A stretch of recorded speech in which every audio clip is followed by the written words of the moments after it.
Hey everyone, welcome back to the Old Music Mares and That podcast. I'm your host, Brian. And joining me today is a special guest from the West Coast.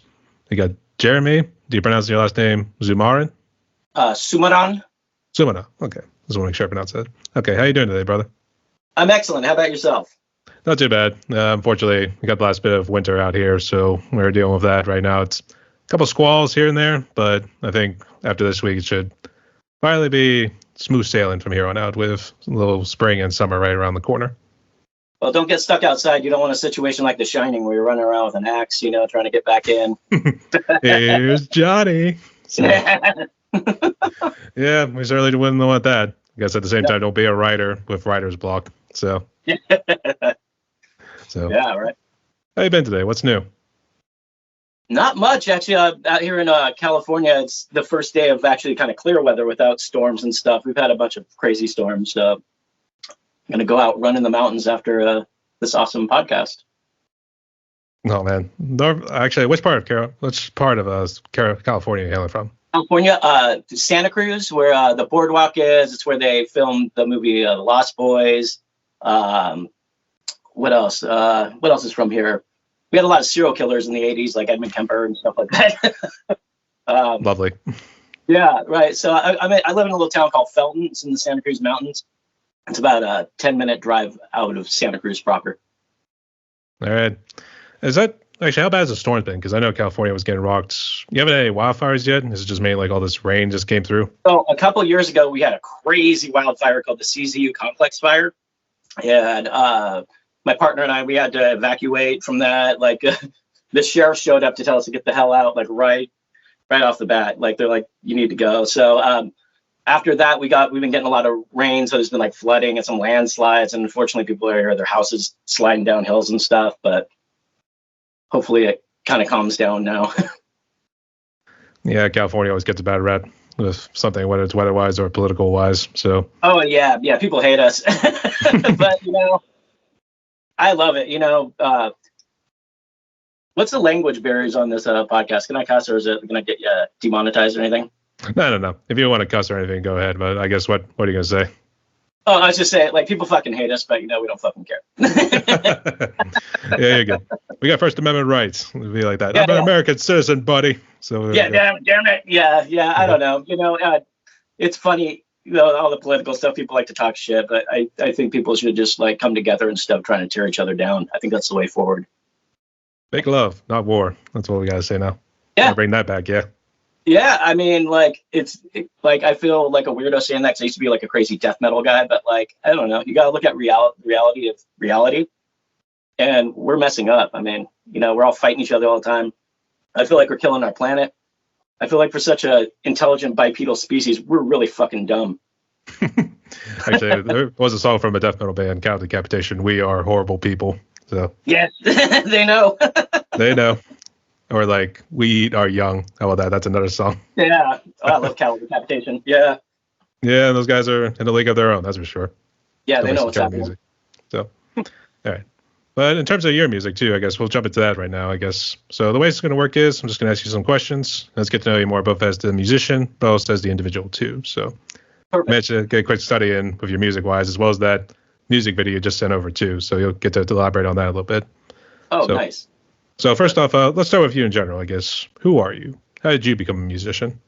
So I've been making music like forever. Like when I was a little kid, like I saw Michael Jackson and I fell in love with music. I was like, what is this thing? Then I got into like Guns N' Roses, Metallica, and Faith No More, and hip hop and classical music, and I just had to do it. So I've been playing in like before doing A Beautiful Scar. I was in like crazy like a band called Negative Head that was kind of like we called it freak metal, kind of like Mr. Bungle but more gnarly.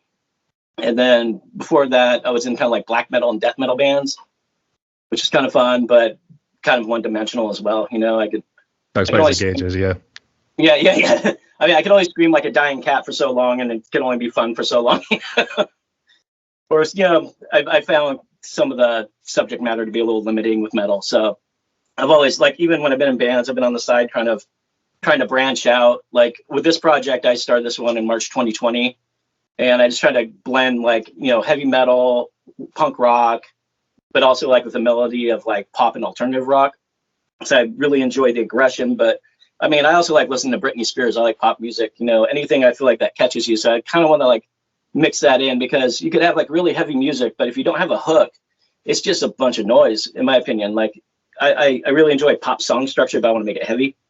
So, and also with this music, I kind of want it to be kind of like an incantation for inner exploration and to help people overcome adversity, overcome self-doubt. Yeah, I don't know. I've just always been kind of compelled, almost possessed to create music. So I just have to do it. If I don't do it, I start getting real bitchy. Yeah, I see. I guess what's the story? I guess are you the guitar player? I guess is it just you, or who's all in your I do all of it. You do all of everything. it. Yeah, yeah. What instrument did you start with? Yeah. Which instrument I start with? Well, I used to like just sing in like metal bands, but I got kind of like sick of dealing with people's, you know, little problems. You know, we all have our problems at times and stuff we get into, but it doesn't, I don't know. I have a vision I want to create, and I don't want to deal with people's bullshit. So if there's people that are like serious about creating and, you know, kind of take the ego out of it, I feel like art and music, it's kind of like out there in the universe. And I think we're just kind of conduits, kind of possesses us and we put it out. So I think, I don't know, if people really want to create aggressively, I'd like to find people like that. But I don't know. In the Santa Cruz area, it's kind of limited. There's like, you know, like there's like a big rockabilly scene or psychobilly or whatever. And there's like some punk rock, but I don't know. You know how it is. I'm old. I don't really fit in the music scene. We go do our own thing. He's the other guy, or like the demographic. He's the other guys. Yeah. Or the 1% other. There we go. The other. 1% other. Yeah. See all the above. Actually, was it your parents who introduced you to like classic rock and maybe later on like metal, or did you find that out on your own? So like my parents showed me like MTV when MTV came out. I'm dating myself. We all sat in front of the TV and watched them play like 6 videos, I think it was, over and over again, like Dire Straits and a couple others. But like I saw Michael Jackson, I was like, holy shit. So you know, I fell in love with pop music, and then I had cousins. I got a cousin named Dennis that was really into like punk rock and stuff, and he was kind of a wild guy. Like he'd spray paint his house, like he'd tag it and shit. So like I go over there, he showed me like the Misfits and like Gigi Allen and like punk rock and stuff like that. And I also had friends I grew up with that were kind of like Korean gangster affiliated. So like they showed me like hip hop and like gangster rap, and I showed all those guys death metal. So it was kind of fun. There was a bunch of gangsters listening to death metal. They showed me a bunch of like NWA, and like Brother Lynch Hung, and like this kind of underground like rap stuff. I will say when you combine the two together, you make Ice-T with Body Count. Body Count, yeah. I saw him perform with Guns N' Roses and Metallica, and it was the funniest thing. So he came out.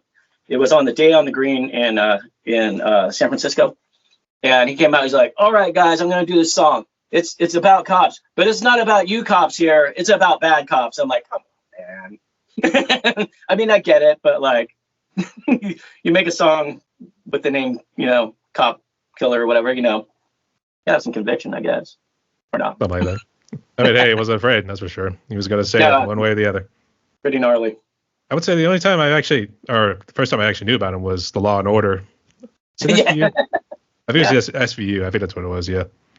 And that was the first time I heard about him. I was thinking like, holy shit, this guy was in the metal band too. That's awesome. Yeah. Yeah, he was doing like, he was doing like Rain and Blood from Slayer. So just remember that was like pretty gnarly whenever you know about that. Yeah. I think there was also pretty cool that you went out on a limb, because I'm sure, you know, as a rap artist, it's pretty safe to just kind of do what you're doing. He's like, no, I want to follow my passion. So that's amazing. It's awesome. Absolutely. But speaking of funny stories, I think there was one, I forget what he took, but he had a concert that day. And unfortunately, he really had to go to the bathroom. It was like one of those explosive diarrhea sort of moments. Oh, no. So he's out on stage, too. He's just trying to hold it in the whole time. He can't even get the crowd as pumped up as they used to be. So unfortunately, he just has to run off. He just says, like, just do a guitar solo, drum solo. Just hold until I get back. He just describes it as soon as he gets to the board, John, chocolate Niagara Falls, as he would call it. Just shotgun blast in the toilet. Boom. Either that or I was trying to think of a gun reference, too. It was like probably explosive atomic bomb. We'd like to say atomic bomb went off. Yeah. We'll do something like that. Yeah. A Jackson Pollock painting in the toilet. Yeah. That's our thing. Yeah.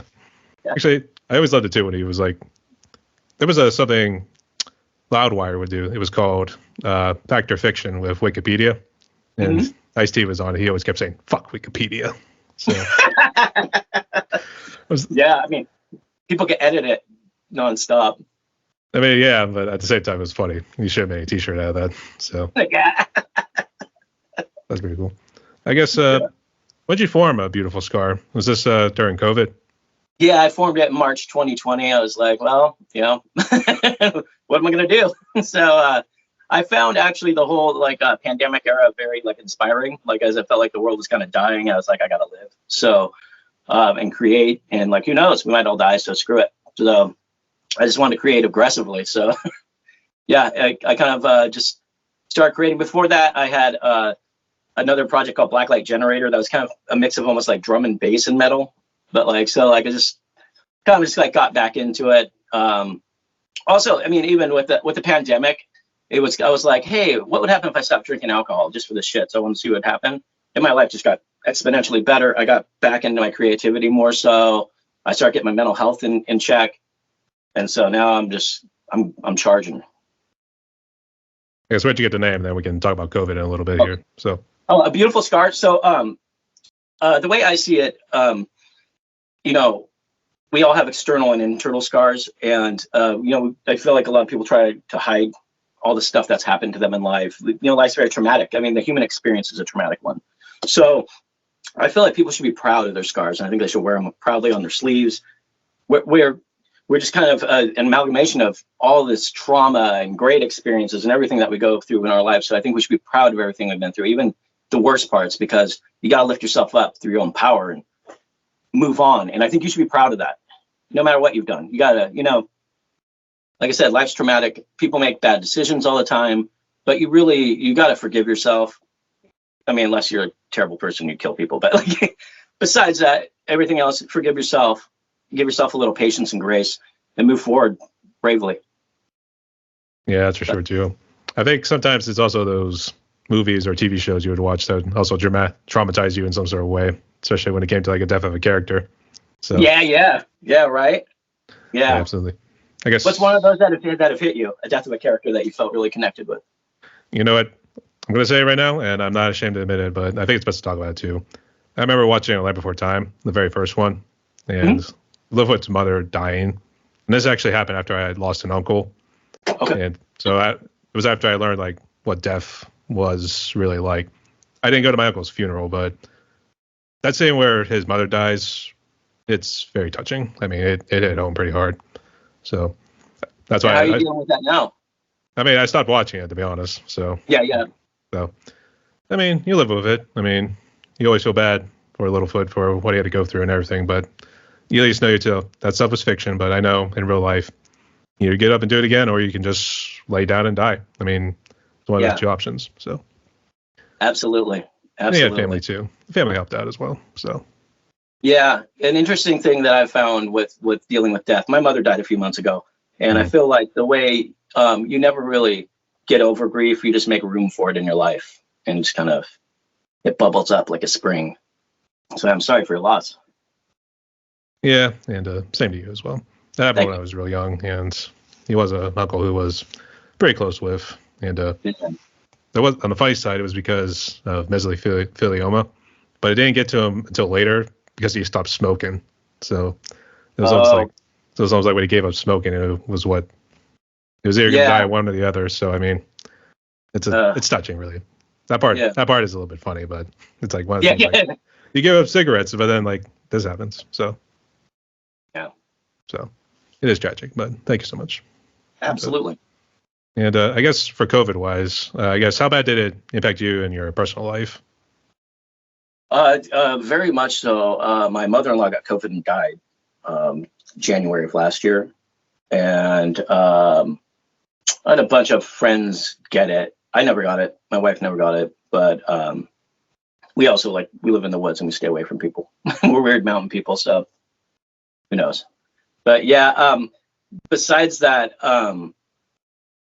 it was like seeing everything unfold on TV was very fascinating to me. But I don't know, the COVID thing I found interesting. I mean, honestly, it was a nice break. to just not see a bunch of people. Like I said, I used to go out to the bars a lot and waste my time instead of being creative. And I think investing time in people that don't have my back or my best interest in mind, like kind of more acquaintances than friends. So I felt like it was a good way for me to pull back, look internally, and see like what is really me, get back to the person that I was when I was a little kid, kind of, and make that person proud. There's a nice little benefit of being introverted at times, especially when it was especially during the COVID pandemic. But yes. Yep. I guess do you work multiple jobs? I guess, was there a main job you either got laid off or work from home? I work from home. I guess so. I'm a registered nurse, so I do that, and then I do this. Okay. Yeah. Actually, were you any frontline work? Were you on the front line at all? Or No. I used to like, I do more like reviewing cases and stuff like that for like insurance and stuff like that. I used to be like in the ER and all kinds of crazy stuff. I worked at a local hospital and got attacked by a patient, and I was like, I'm cool. I need to like get out of here. I got attacked by a patient protecting a certified nursing assistant, like at 1 a.m. This guy was going nuts and swinging at her, so I jumped in between them and he beat the crap out of me. And of course, the organization did not back me up. I got written up for calling in sick the next day. So I was like, you know what? I think like frontline nursing is not for me anymore. So I help my community in other ways. So it's good. I work with an organization that actually does benefit people in my community. And I actually do work that helps like kids that deal with really hard problems. They're called California Children's Services kids, like kids with cerebral palsy and stuff like that. So help that community out. Oh, that's very good. And I guess, was that guy jacked up on meth or something? Or I guess, what sort of drugs was he on? Yeah. Give me one. Yeah. I mean, I had a family member who came out there for like a wedding shower or a baby shower. Yeah. And I know that was down in San Diego as well. She said it was experience just once in a lifetime experience. And that's pretty much all you need, really. You don't need to come back. So. No. Yeah. So in San Diego, she saw a lot of meth. She was in and out, and she said there was someone in the bathroom doing meth. Yeah. And the problem with all that stuff, I feel, is it really all goes back to the deficit in mental health care that we have in this country and the way we treat people with mental health struggles. We other people, and we're like, oh, that person is mentally ill. Like, I'm sorry, I think we're all a little nuts. Like, like I said, the human experience is a traumatic one, and what's normal? I don't know, but we put a lot of money towards our war machine, or all that stuff, but we really fail the people of our country. I mean, we have a lot of people with mental health struggles that have substance abuse issues, and then we let them wallow on the streets, and we're like, look at those drug addicts. A lot of empathy we have, we got to help people, and I think through that we need more availability of mental health and just more empathy towards people, because like living in this country is hard too. Like I don't think there's a lot of people that are more than a few paychecks away from being destitute themselves. So we got to start thinking of people as other people. These are all our people. Everyone that lives here is our people. We got to take care of them. The king should take care of his subjects, as they like to say. So. Yeah, I know what you mean too, and I guess you kind of went through something similar, I guess, in your youngin' days. So, I guess walk us through. Were you kind of going through an existential sort of crisis, or I guess what was wrong? When I was younger? Yeah, I guess when you're playing all those metal bands too, and outside of maybe the conflicts going on. Oh, I was just pissed off. I was a young man in America. I was pissed off. I was angry at everything. I wasn't looking at myself. I was not being a good person. I was being an asshole. I was very, I don't know, just a very angry person. I feel, I don't know, I like to push against things. I've always been like that, but I used to be very, very aggressive. And I don't know, a lot of depression and anxiety. I've had like issues with self-harm, all that stuff. So like I said, after, kind of figuring that stuff out, that kind of stuff kind of goes away a bit. You got to work on your mental health, but like, I was just an angry person, man. Just angry. We're angry at the system. I grew up on music. I grew up watching like Faces of Death movies when I was a little kid. Like, I don't know. I was just like a weird, angry person. and I was just expressing that kind of rage through aggressive music. And then, after a certain point, I felt like I got it out of myself a little bit, especially when I started working on myself. And then I also felt like it was just very limiting in an artistic sense. Like here we go, I'm just gonna be pissed off, and let's do this music that's just pissed off all the time. And I feel the best music is music that's dynamic. You got to have soft parts to make the loud parts more dynamic and, impactful. And I don't know, I grew up. It's a bummer. I matured in a way, yeah. So. Yeah, I mean, trauma, like I grew up around a lot of violence. Like I had an aunt and uncle that were like big time drug dealers, and I saw like gun sales and drug deals and crazy stuff as a little kid. So I don't know. I've been around a lot of wild stuff. Welcome to California. So woo! Actually, beautiful here though. It is, and I actually do know some family who do live out there as well. So, do admit, I guess, how did you try to overcome your mental challenges? Did you seek help, or did your parents help out in a way? So, I've been to counseling a little bit, and I think like basically a lot of the stuff I did like mindfulness work. I don't know if you're familiar with mindfulness.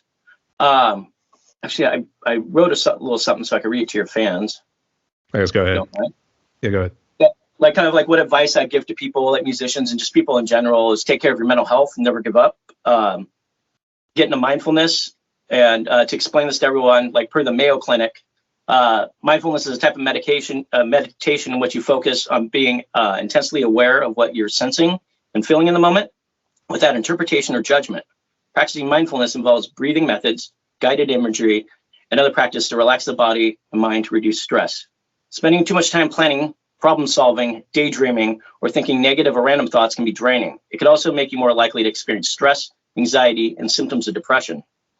Practicing mindfulness exercises can help you direct your attention away from this kind of thinking and engage with the world around you. Try not to let negativity and self-doubt plant seeds in your mind. Create bravely and unapologetically. Become your highest and greatest self.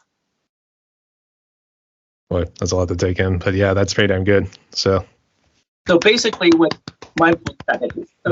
mindfulness, it's just being present in the moment, because we're in this like crazy world. There's like I have work tomorrow. I'm thinking about work tomorrow a little bit. I have other stuff going on, but like really, we got to be present. And I'm like, what's going on right now? I'm talking to you, and I'm having a great time engaging with you, and we're having a great conversation, and people are going to listen to this, and they're going to enjoy it. But like a lot of people are like, oh, what's going on in 10 minutes? No, you got to be mindful, and don't let your mind run away with you. Don't let your anxiety run away with you, and control your emotions.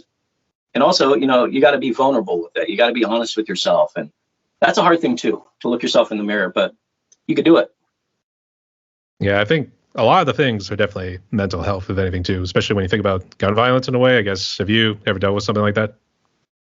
Not directly. I wouldn't have them pull a gun on me or anything, but I've worked in like an ER. People got shot and stuff. Yeah. I feel people go to gangs because they don't feel accepted. They don't have anyone. So they feel alone, and they're looking for a family. So they find this family. It's a violent family. It is what it is.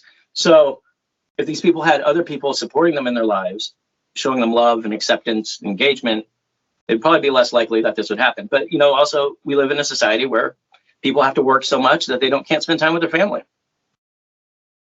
It shouldn't be like that. And they're like, why are people acting crazy? Because we don't engage with people. I feel like COVID also played a role in that too, especially because I guess California was one of the more stricter states, right? Yeah. And you really couldn't do much. I didn't care about it. Like, they're like, stay home. I'm like, I don't care. Like, whatever. I don't know. I live in the woods. I wouldn't go out for walks in the forest, But I know, on the flip side, there's a lot of people that really need that kind of interaction and really have like, going out. It's like a real big thing to them. So it's hard, but global pandemic and all. Made in China. So yeah. Tragically, yeah. But on a serious note, it is good to see that you are doing well there too. And thank you so much for what you do. So thank you. And unfortunately, you might have to reiterate that part because that was one of the questions later on too. So maybe you'll figure out something along the line. So we'll see what happens. I'll figure something out. Off the cuff. All right, sounds good. I guess, how would you describe the genre of your music? Is it like just strictly hard rock, or do you try to mix a whole lot?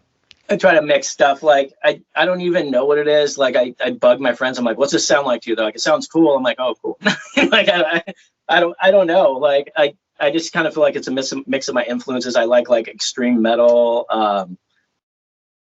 You know, like I like pop music. So I try to like write heavy stuff, but with like a chorus that's kind of got a good hook to it and it's kind of catchy. I try to mix, like, I really love like symphonic and classical music. Like I'd say Beethoven was probably one of my first musical loves too. Like I have some of his music tattooed on me because I feel like him with like Wagner are like one of the first like heavy metal people in classical music. So in some of my music, I try to like through a synth do like string sections and stuff like that. It's kind of homage to stuff I love with that. But, you know, I kind of mix a lot of things, but like I'm not even like solely influenced by like musical people. So like, I mean, I'm influenced by like performance artists and stuff too. So it's just, I just try to mix all the types of music I love. They do say opposites attract, but I guess, do you think it's kind of strange that you got like a heavy metal, like say Cannibal Corpse and then Britney Spears afterwards?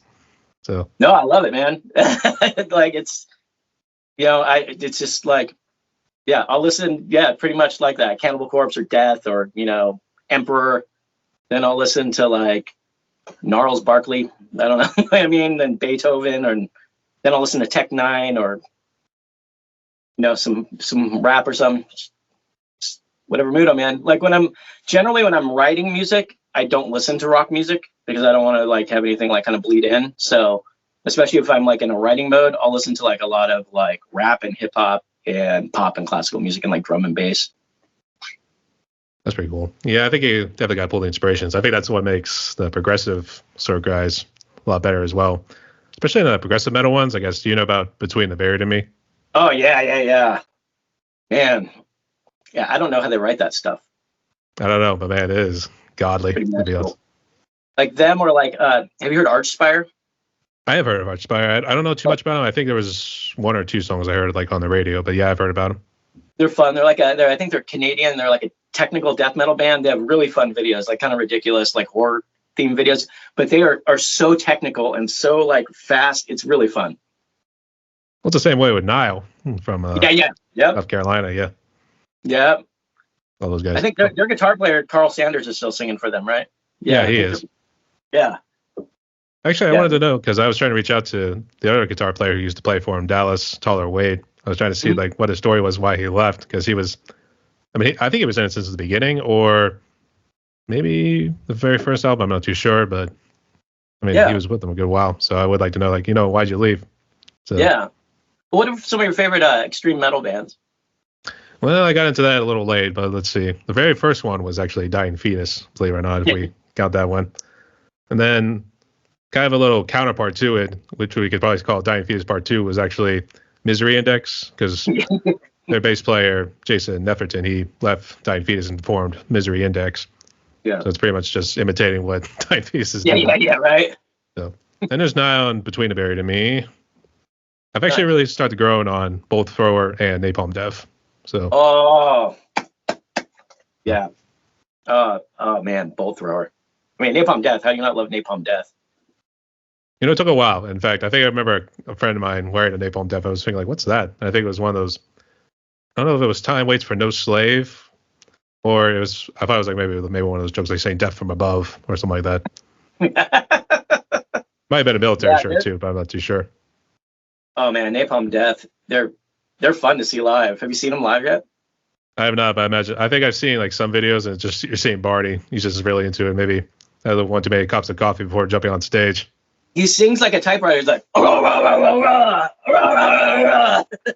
he like goes like a yeah. It's pretty awesome. There's that. I mean, God bless him too, because man, he's been going at it since, what was that? Harmony Corruption back in the 90s. Yeah. Oh man, yeah, they're awesome. There were actually a few others, because I have listened to Morbid Angel and Deicide from the Florida scene. Then when you get to New York, where you get the Cannibal Corpse, Malevolent Creation, you have Immolation, Incantation, and Suffocation. So shuns, a lot of the shuns. Yeah, there's too many shuns right there. So yeah, I think quite by accident too. I mean, it was just like, oh, that sounds so killer. That sounds so metal. Let's just roll that name. Yeah, Suffocation. I was gonna say that they're still going, but I kind of wish they. But I guess to Frank Mullen's credit, I guess he was just kind of getting maybe a little sore in the voice or something, or just had too much in terms of touring, I guess. Yeah, if you sing that way for a long time and don't really take care of your voice, you get like vocal nodes, and you have to have like surgery to have them removed and stuff. It's pretty wild. Yeah. I would say I started doing a little bit of my own little growls, which I actually did with Storm Kingdom in the indie community. Nice, nice. I like them. And I actually have done. I got some of the works with Waiting at the Bridge and Bond of Iniquity. So nice. Stay tuned, y'all. Hopefully, release it on my YouTube channel, but we'll release it as soon as possible, as soon as it's all good and we give the okays. So right on, man. Yeah, keep at it.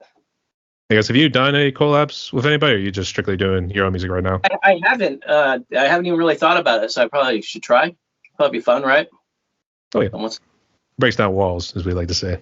So yeah, like I'm like honestly, like I just started getting serious about like my social media stuff probably about 6 months ago. So I'm like, I'm still figuring all this crap out. I don't really know what I'm doing. Yeah, I guess so. What social media are you on? Speaking of which, I'm on Facebook, Instagram, TikTok for the kids. You know, I'm on what else am I on? My YouTube, Bandcamp, some of the other ones. I don't know. If I can't remember them, I must not go on them that much. Well, you got Spotify. That's where I checked out your music before hopping on here. So Spotify too, yeah. Oh, the big old Spotify controversy. Everyone's mad at Spotify. Well, you can see why, but at the same time, it's almost like, just keep it on there. You don't have to focus on just strictly that one. Yeah, it's free. It's free promotion. It's getting your music to people. So I like that. That too, yeah. I guess, so do you use like DistroKid for your distribution of music, or do you just... I do. It seems to be the way to go, to be honest, yeah. Yeah. I mean, I've had no problems with it. Some problems you could have, from what I understand, is if you release a song and they could put it on like an AI playlist, and then they could be like, you're using an AI playlist. We're going to take your song down. And you're like, hey, idiots, you put it on there. So there's like this thing called the Wheel of Playlists. I don't know if you know about it, but you click on it and it puts you on some kind of, it gives you a number and you're that number in this playlist. Evidently, if you use that, it puts you on a botted playlist, and then it's like, they'll take your song down sometimes. So I stopped doing that. I guess I see why. Yeah. But like, honestly, I get more exposure through the indie community on Facebook. I find that there's a really cool indie community on there. You like Storm Kingdom's involved in it, and a lot of folks. People are just really supportive. It's really cool. There's a lot of people like I feel like there's like an abundance mindset on there. There's room for everyone at the top. There's some people that are competitive, but really, if your music's great, people are going to love it. There's like 1.5 billion or whatever people out there. There's so many damn people on the planet. Like, people will find your music if it's good enough. Don't need to be competing or dragging other people down. That too. Yeah, I was going to say 6 billion or 7 billion at this point. So yeah, that's a lot of damn people. I'm sure about 5 people listen to my music. It's good enough. Yeah. Actually, were you talking about the Band Together group, or is there another indie? Yeah, Band Together. Yeah, that's one of them. Yeah, there's a bunch of them. One called like the Dukester Poll podcast. There's a bunch of different people. There's a cool radio station called On the Air Tonight that plays a lot of indie artists. Of course, my mind's going blank of all the other great people, but like there's just a really great indie music scene on Facebook, and people just really support each other. Like, people are like, this person's song only has like 6 views. Why don't we all listen to it? It's really cool. Yeah, let's just swarm. That's what we like to call it. We call it the swarming technique. Yeah. Is that what it is? Okay. See, I don't know shit, man. I don't know if that's what they call it, but that's how I would like to call it too. It's almost like when you kick a hive, for instance, they're all just going to start coming out and just go right to that person who instigated it. So yeah. Yeah. That's the way I like to kind of describe it too. That's just my call it too. Definition of like what they do with that. So that's just me. So, yeah. And I guess I know you're talking about influences. I was going to say, I know you're talking about influences earlier. I guess who else really inspired you in terms of instrument wise and vocal wise? So, like, as far as like that stuff, let me see. Like, I'm not sure. Like, when I was younger, I felt like I was like really like when I heard like Mike Patton singing "Faith No More" and Mr. Bungle and all that stuff. I was like, holy crap, this is amazing. So I wanted to be able to do like crazy stuff like that. But like, I think every artist when you start out, you kind of imitate, and just like at this point, I just try to like listen to the song and make my voice do what I feel like the song wants it to do. But like, I feel like more influenced by like different stuff like nature. Like I'm really big into like hiking and gotten into like trail running. So just being out in nature, away from people, and just kind of realizing how insignificant we are. Like, we could all die and this stuff would keep on going, you know? So being like kind of humble with nature and being out there, pushing myself beyond my limits, like influence is like kind of like the ability to push myself as hard as I can, like beyond my limits. I get a lot of influence from this lady named Marina Abramovic. I don't know if you're familiar with her. She's like the grandmother of performance art. Like, she does a bunch of crazy stuff, crazy performance art, like very extreme. Like she had a performance piece where she would like sit there and there was a table with like knives and stuff on it, and like you could do whatever you want to her. And it was very psychological, and like people were just kind of freaking out. She's amazing. I'm also get a lot of influence from this lady named Courtney DeWalter. She's like the world's best female ultra runner. Like, her mindset is just insane. So like she could run like 100 miles, and to get through the pain, she visualizes this cave in her head. She calls it the pain cave, and she visualizes herself and they're chipping away at it. And she's just her ability to have this amazing mindset is just so inspiring. Musicians that influenced me, a guy named Blixa Bargeld from Einstürzende Neubauten. I don't know if you've heard of them. They're like a German industrial band. Oh man, woo! You should check them out. People who love them or think they're very noisy, which both are true. But so basically, there's these German dudes, and from what I understand, is they couldn't afford to make their own instruments, so they made like drums out of like a bass drum out of a big like metal drum, and like a plate for a snare. So they kind of like are some of the forefathers of industrial music, where you get that boom, boom sound. They kind of created a lot of that because they had to make their instruments, you know? And so that influences me and inspires me. These people just against the grain creating and making this wild stuff. I just think, like, you know, anyone who creates unapologetically, I get a lot of influence from Chuck Schuldiner from the band Death. Just obviously amazing, just an amazing artist. Yep, rest in peace, man. But like I said, also like from the spirit of just like some rappers, like there's a rapper named Snow the Product, who's just very feisty, and I find it very inspiring. Or Tech Nine, his ability to just do what he does. You know, just whatever people creating, whatever's inspiring. Learn something new every day. In fact, even from people who came from like humble beginnings. Yeah. Too. Should you say that German group was the forefathers of industrial metal? Industrial music, Einstürzende Neubauten. Einstürzende Neubauten. Okay. I'll send you a message after this. Yeah, I think it's gonna be hard to spell that, to be honest, too. Yeah. I know some German, but I don't know how to spell it out. That's the problem. So. It's, from what I understand, it means collapsing new buildings. Collapsing new buildings. I was trying to think of something else. I would have thought like tearing down old structures or something. That's probably what they probably should have went with. So or something. Yeah.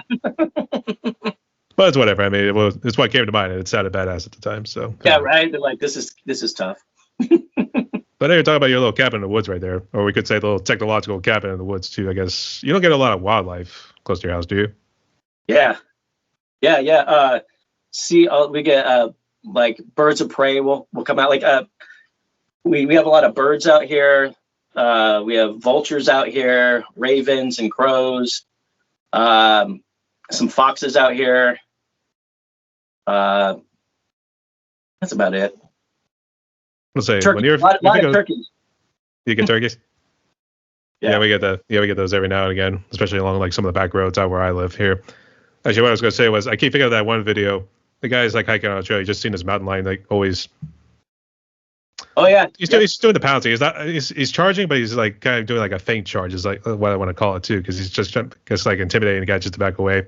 You just hear the guy feel like, why the hell did I just bring a gun? So yeah.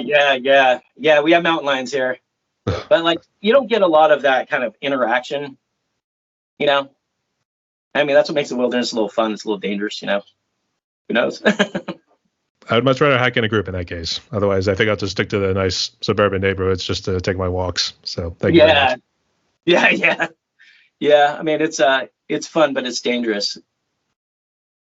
What's life without a little danger or excitement? So it's not life. It's boring. That is true. So fair enough too. Yeah. So I guess let's go ahead and talk about the gear a little bit too. So I guess what gear do you use for your music production in terms of, I guess, I'm assuming the drums are a software program. I guess Yeah, you use yeah. the bass. I use Easy Drummer on that, and then I just kind of modify them, and then I kind of replace the sounds of like drum samples I've collected, to kind of make it sound a little different. And then I have a few electric guitars. I have like a Hagstrom guitar.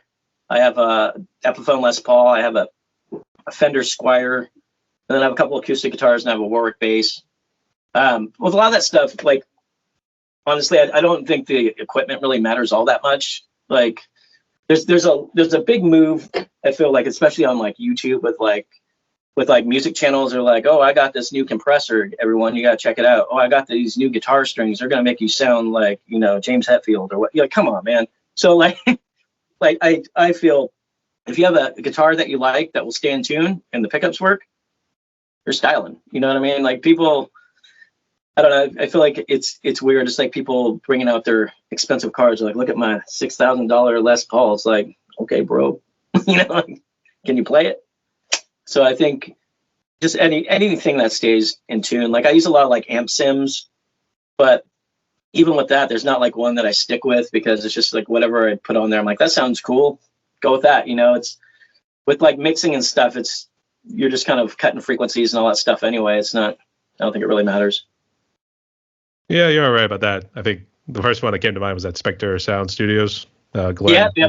North, or the big fuck you, Glenn. So Glenn. Yeah, Glenn.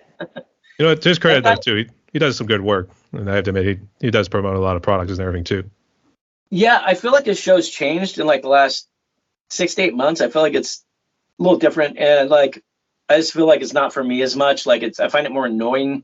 But I also get the guy has his thing and he's got to make money. And if he's got an audience and his audience going towards that stuff, he's got to go towards that. But I don't know. It's not for me anymore. Man's got to do what a man's got to do at this point. So yeah, right. Yeah. Actually, I was kind of debating whether to actually use like a new song for my introduction for the podcast. I think the problem was the track I had. I think that it's going to get copyrighted. So I feel like I can't afford that. So I'm just going to. Yeah. You don't want to get copyrighted. Now that actually the drums you hear in my opening introductions, that's me. That's all just MIDI stuff just put together. And the inspiration was Led Zeppelin's little breakdown in the song Rock and Roll. Yes. Okay. So it's kind of like that. What all do you play? I used to play cello way back in the day. That was through elementary school and through high school. And then it became a lost art in college because they didn't have an orchestral program. Mm-hmm. So I sat around collecting dust, and then I just never got around to doing it after I graduated. So I figured, let's just go ahead and sell it. And then I eventually got into drums. So that one gave me a little bit more of a nice workout. That's what I was talking about earlier with Napalm Death and Bolt Thrower. Because those ones are fun to play, and I've done a couple covers from them. Killer. Oh, man, the cello, though. That's like the saddest instrument. Isn't it? It sounds so sad. In a way. I mean, I was thinking viola for some reason, but I don't think that's right. But you may be right. But it's the one that grips your attention. That's all that matters. Yeah, so awesome. Yeah. But yeah, it was an experience. I had fun. I mean, hey, went to Disney World because of it. So. Woo! Yeah, very nice. Actually, funny enough, when I was a young kid, I went to Disney World and it freaked me out so bad. So I needless to say, that was a traumatizing event, to say the least. What part freaked you out? You know what? It was because we went to go see Honey, I Shrunk the Audience, and that was the first time I had seen 3D. So I was not used to it. So it freaked me out, man. So that could get you. I remember seeing. I'm sure you're a bit younger than me. Did you know about Captain EO? There was a thing at Disneyland. It was like a 3D thing, and it was like a Michael Jackson thing, and they had this like lady with claws that looked like a spider that come out. I was a little kid, and I was like, "What in the hell is this?" it was insane. I think we would have got along then. Yeah. Well, actually, they have their own Disneyland in California, right? And was that where it was? Yeah. So. Yeah. We have Disneyland down in LA. Disneyland and California Adventure. I haven't been down there as a little kid though. Mm.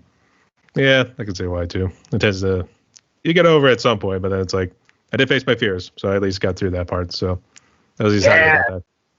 Very good. I was just like, it's Disney World, whatever. And the guys just saying it for just the entertainment value after it'd be like, I'm going to Disneyland because I won the Super Bowl. So yeah, right. Be like, I'm going to the pub. That's where I'm going. I'm gonna go get wasted. There you go. So, all right, that's all good.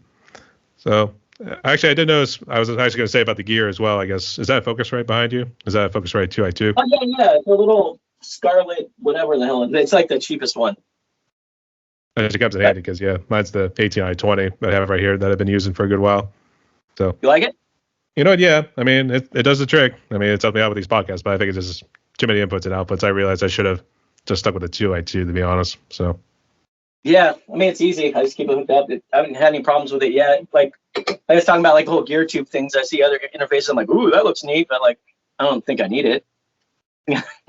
Probably not. But I guess what DAW do you use? And I guess what sort of other plugins do you use? Studio One. Studio One. Studio One. Yeah, I mean I've used all of them. I started out with like Pro Tools, and it just kind of pissed me off. And then I went to like, what's the other one? I've used a couple of these things.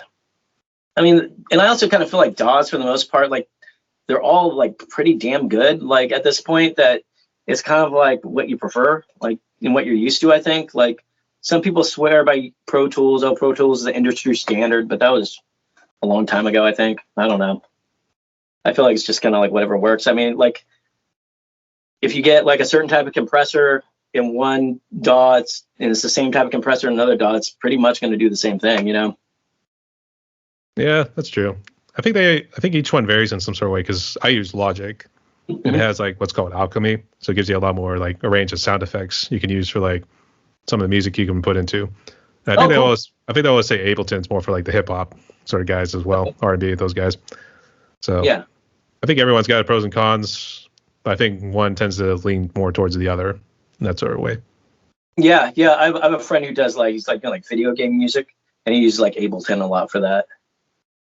Oh, cool. What sort of music does he do? Does he do like a hip hop sort of style for like the video games? Yeah, kind of like sound design for like video game stuff. Like he sends me his stuff, and I don't understand it, but. No. I was gonna say, what sort of video games is he doing? I was gonna say, is he trying to get some of those like God of War sort of style games? I'm not sure. He hasn't like he's in a class for it, so he's taking classes to learn how to make this type of music. So it's like kind of his end goal. So like I'm not sure what it's really being applied to at this point. I would say video games are perhaps the next sort of movie that you need because you get to at least pick the ending that you want because a lot of those games have like the multiple endings. But there's always a lot more action. You get like a lot more of the intense chases, maybe ambushes, that sort of stuff too. And even like the scenes, like take Red Dead Redemption, for instance. Like there's a good amount of clips in between here, but you still get a lot of action and you can do a lot of stuff in this open world, for instance. So I think that's what you got to do now for movies wise. So yeah, you're right. Yeah, I've heard that's a fun game. Like I'm so like I was actually like all I do is work and do music. That's it, and go run out in the woods. Like everyone's telling me about video games. I'm like, man, I don't know. Like I've seen commercials for that Red Dead Redemption. It looks awesome. But I feel like if I buy a video game console, that's all I'm going to do. You know, that is the fear too. And I did play it, and I was a little annoyed because I was not used to doing like open world. So every time I was like getting hit with like something new, for instance, or those ambushes, I was like, can you people just fuck off? I'm just trying to do the story here. So I'm trying to just do the main story. So. I did beat it. So. Oh, there you go. Cool. So what's it like? So after you beat a game, is like the rush over? Are you like, I don't give a shit about this anymore? Sometimes you feel the need to kind of come back to it because I think now it's what I'm kind of going through with Dark Souls because I beat all three of them, but now it's like I just beat all the bosses. I mean, I didn't videotape it so people could see my accomplishments and put it as a walkthrough on YouTube. I was like, nice. I just beat these guys. I mean, I beat the harder bosses on this game too, and this is the most demanding game in terms of learning how to defeat bosses. So I mean, it's a lot of mental notes, as I like to say. So nice. So have you experienced any like wrist problems from just like so much? I think a little button mashing. Is that what you mean? Like maybe hitting the buttons a little too much? Yeah. You know what? I think when I was playing like some of those games like a Street Fighter or Marvel versus Capcom, I've had that problem. So I'm just trying to hit something. I just want to hit people. That's all I want to do. I don't care about trying to formulate it. So yeah, those games, yes. But in terms of like making sure I do, in this case, Dark Souls, you always want to make sure you formulate it right. You want to see how in that regards, the boss character is trying to kill you. And that sort of thing too. You analyze his move, and then you strike at the right opportune moment. So very nice. So yeah, I can really say about that. I got to do the God of War games though. That's the thing. I still got that whole thing to deal with. So we'll see what happens. I got a video like that. I'll paint myself white with a red mark on my face. Actually, now the fourth and fifth one, you start to grow a beard now too. So you got it going right now. So I'm working on it. Yep, that's all good. I guess. Did you used to do a lot of video games back then? Nah, I mean, I gotta play like Tetris, and like I used to have a console and I played Grand Theft Auto, but like all I do is run over people. I wouldn't do any of the, I wouldn't do any of the missions. I just run over people and crash into buildings and stuff. But yeah, I just don't engage with it that much. And then we run from the cops. So. Yeah. I mean, that's fun, right? Actually, there was a friend of mine because he was doing it on Grand Theft Auto 2, and he had the little cheat that made him invincible. So obviously, you wouldn't die after so many shots. I just told him just walk like real slowly to the guy that's like shooting you, and then just punch him. Get to send him like flying. It'd be like, I'm Superman. That's right. It'd be like, I'm Superman, motherfucker. So yeah. You can't do nothing. Actually, I think that at the same time, I was thinking like Disturbed song, be like, I'm indestructible. Just like have that rolling. It's funny shit. So at the same time, I never really understood Grand Theft Auto, so I never really got into it. I just watched like friends play it. So I don't think I understand it either. I just like running over people. It's just a good excuse to be bad within legal bounds, we should say. Yeah, right. I'm like, okay, I feel better now. Yeah, I don't have to actually go out and throw this guy out of his Lamborghini and then probably beat the shit out of him afterwards. Open up his door and then me get punched in the face. Or worst case scenario, that guy's a Second Amendment user. So there you go. Yeah. I'm like, whoops, I lose the game now. Nope, game over. So yeah. So, all right. That's all cool too. I guess I was gonna say, because I guess if you were to get a console, would you do PlayStation, Xbox, or a computer? I would probably get one of those Raspberry Pi things and just load a bunch of old school shit on it, like Strider and Tetris. I don't know what else. I think they're now starting to. I was gonna say, I think they do like those little box. You actually are able to connect it to a console, for instance. Okay. So you're able to play like the old games from like the 90s and early 2000s on it as well. So. See, I'd be into that. Yeah, I don't know. I don't know like what's better, an Xbox or what's the other one, PlayStation. PlayStation, yeah. Yeah, I don't know. People fight about it. Actually, you see the Black Friday, everyone's just clawing their way to a Best Buy. So yeah. Yeah. You know, it's pretty wild. Like, it's human behavior is interesting, isn't it? You're telling me. Why don't you use cologne? So. I had to drop it. Okay, you're all good. But I guess get back into music a little bit too. I guess tell us your process of like how you do a song, for instance. Do you normally start with guitars and then throw in bass and drums and then vocals last, or do you try to mix it up at times? So like what I have like a poetry book of like running ideas. I just kind of write all the time, and then what I do is I like get like Easy Drummer. I'll build something that I think rhythmically sounds good, and then I'll just write the guitars on it, bass, keys, and then do the vocals over it, and just kind of see what the song feels like after, and then see if I have any lyrics that I think kind of fit it, and expand on that. If I have nothing else fits, then I'll just write something new. But I just kind of feel like I just get up there, I kind of get the drums, and then I just kind of go into like a flow state and see what comes out. I actually enrolled with Superior Drummer for a good while, I guess. Did you experiment with any other drum programs before settling on Easy Drummer, or was Easy Drummer just like, that's the one? Oh, I used to use Acid Music back in the day. I don't know if you're familiar with that one. Not really. It was very like kind of rudimentary. It was very like you just drag little blocks and build stuff. I used this thing called Acid Music, and then besides that, I just used Easy Drummer for the most part. It works good enough. Like there's so many just different little, apps out there. Like I'm getting okay with Easy Drummer, and then there's like, Bogren Digital has like their Crim drums, and then there's, so many different drum programs, but I don't want to take the time to learn something new. I just want to create stuff. Yeah, absolutely too. I guess that 6-1 half does another when it comes to like any sort of products you are thinking of. In this case, the drum programs. So I mean, you just gotta roll with what you feel. There's so many. Yeah, like Superior Drummer is better than Easy Drummer. I'm like, I don't have everything figured out in Easy Drummer yet. It's cool. Yeah.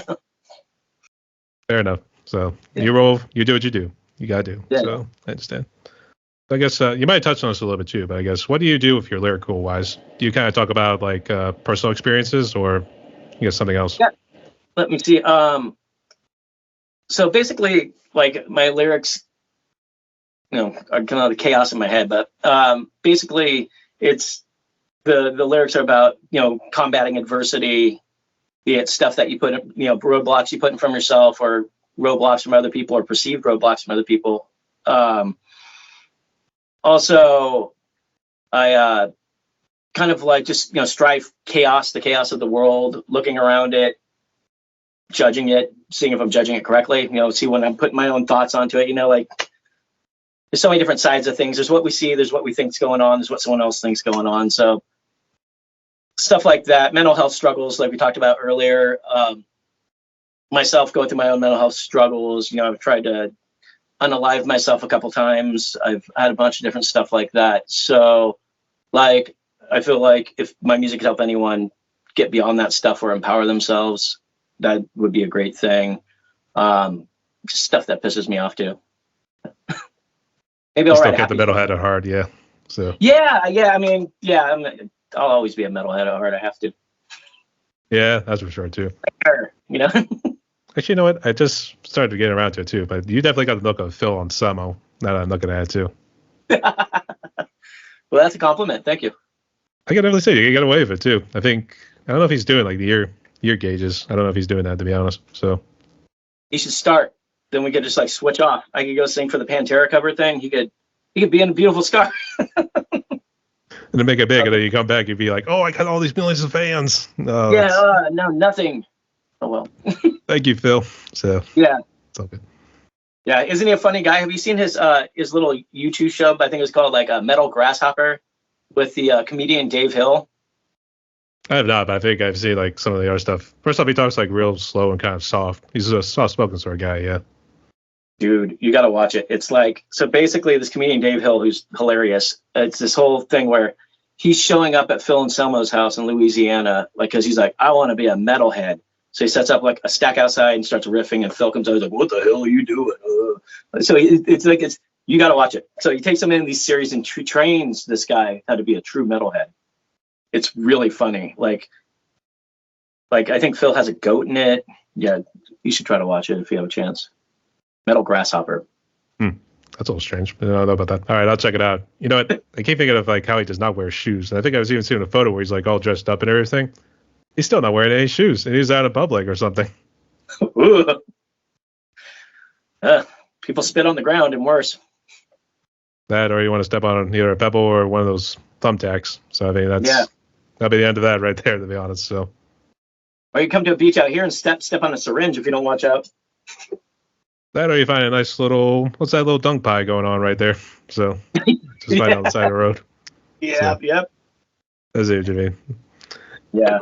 Let's give him around for a good while though too. But I guess speaking of which, what do you make of him being in Pantera now? If we can call that Pantera in quotation marks. Phil or Zach Wild? Phil, yeah. Oh man, it's kind of weird, isn't it? Like it's weird because it seemed like the Paul brothers kind of had an issue with them. But like, I guess if like the estate of Pantera is signing off on it, then I mean, I guess that's no one else's business. I mean, I personally, like, I've never seen Pantera live, so like I'd kind of like to see it, but then they're only playing at like one festival up here in Northern California. They kind of pull that stuff and they're like, oh, no more dates up here, so I'm not going to do that. But I don't know. I think it's a good opportunity for like people that haven't seen it, or like the younger generation, to see something, kind of hear some cool music. I mean, it's not Pantera, but I don't know. What do you think? I mean, like, people have a lot of opinions about it, but I think it's kind of like with anything. Like, if you don't want to see it, just don't go see it. Like, I'm not like a Nickelback fan, so I don't go see Nickelback, and people get all like, oh, I hate Nickelback. I'm like, you waste energy on shit you hate? That's weird. Fucking put energy towards your shit. Like, so yeah, I don't know. That would solve most of our problems for a first thing. But the second thing with Pantera, I'm torn because I don't think Vinny and Dimebag, I don't think they would approve. So yeah. So yeah, I wonder who signed off on it. I think it must have been Vinnie Paul's estate, to be honest. It had to have been, or somebody did. Right. So someone wants money, maybe. Who knows? I don't know. Yeah, it's weird, and like, I don't know. I haven't really heard any live performances. Is Phil's voice holding up? Like, it's also another thing. I guess it is, or something's going on. I mean, they're doing something right. Oh well. I don't know. We'll have to see what happens, but best of luck to him going forward. It's good to see. In all seriousness, though, Charlie Benante and Zach Wild, I mean, that's a hell of a lineup, to be honest, too. I mean, right? It's kind of fun, right? Like I've never seen Charlie Benante play live. It's weird. Like that'd be kind of cool to hear him play some Pantera stuff. it would be, yeah. I wonder if he lives up to the expectations of Vinnie Paul. So we have to see. Right? Like, yeah. And then it's like, so you go to the concert, then are you sitting there all the time? You're like, I don't know if this is as good. Like, yeah, so I don't know if it's like, what's the point? I guess that's the one worry about it, but we'll see what happens. Maybe if they come back to my neck of the woods, maybe we'll see what happens. So, right? Like, I bet it would be fun. I bet it'd be a fun time. Like, they're cool songs. they always have cool songs. I mean, getting into like some of the ones I've probably never really heard too much outside of like Walk and Cowboys from Hell. So, Yeah. so Yeah, we'll it's see. interesting. A lot of people are yelling cash grab, but, you know, who knows? Life is usually more complicated than we all know. That'd be pretty much anybody in this day and age doing a cash grab. So, Yeah. so what's your point in that case? Huh? Yeah. That's what you should say from. It'd be like everybody's doing a cash grab these days. So what's your point? Yeah. Yeah. That's what I meant. Yeah. I didn't mean to say anything about that. So you're all good. So, Yeah. all right. Let's get into the challenges a little bit too. So obviously, it seemed like in some of your bands back in the day, it seemed like you struggled mentally. But I guess what sort of challenges do you face these days being a musician? Let me see. Just I think mainly just being like a one-man band is a challenge, just because when you have a whole band, you have people that can help promote. You have people, you set up a show, you do this. With me, it's like I gotta do everything. I gotta write it, record it, mix it, do the videos, do all the promotion, which I love it all, but it's the hardest part because I do it all on my own. So it could be a little lonely, or I'm like, or even like when I get to a point when the song's done, I'm like, is it good enough? Does it sound like crap? Then I bug my friends. I'm like, does this sound weird at all? Because as like someone who's doing music, you're listening for all this minutia. Like, was the bass 1 dB too high or something? Or anything. So I said to my friends, like, oh, it sounds good. I'm like, all right, it's good enough. But I'd say that's it. Just being the person who does everything with it.